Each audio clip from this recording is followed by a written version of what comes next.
Back to China Price Watch, where we're digging into government sales of public lands. Before the break, we presented the main riddle in Chinese land sale data.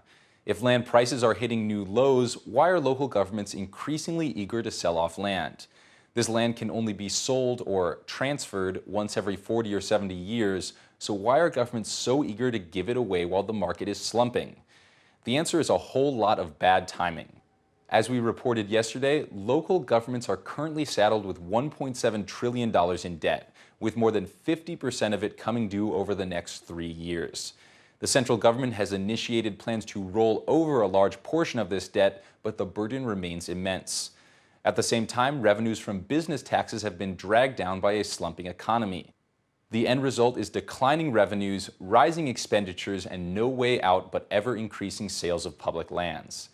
But as governments push more and more land onto the market, prices continue to fall, and officials find themselves caught in a destructive spiral. In order to bring in the same amount of revenue, they're forced to sell off more and more land, which in turn drives the price down further. Xinhua News reports that this year saw unprecedented strains in government finances. In the first half of this year, 40% of local governments missed their revenue targets. An article in the China Youth Daily used a Chinese proverb to describe the situation. It compared government sales of public lands to, quote, drinking poison to quench one's thirst. In elaborating the string of negative consequences, the paper blamed land sales for increasingly scarce farmland that in turn drives up the cost of food. Even state-owned Xinhua News published the strongly worded condemnations of the China Youth Daily, pointing the finger directly at government officials.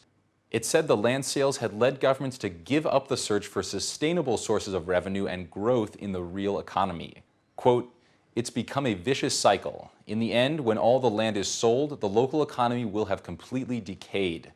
Ordinary people will find their livelihood threatened, but as for officials, when their term is up, they'll pat themselves on the back and be on their way. Don't go away, because up next is our question of the day. Stay tuned.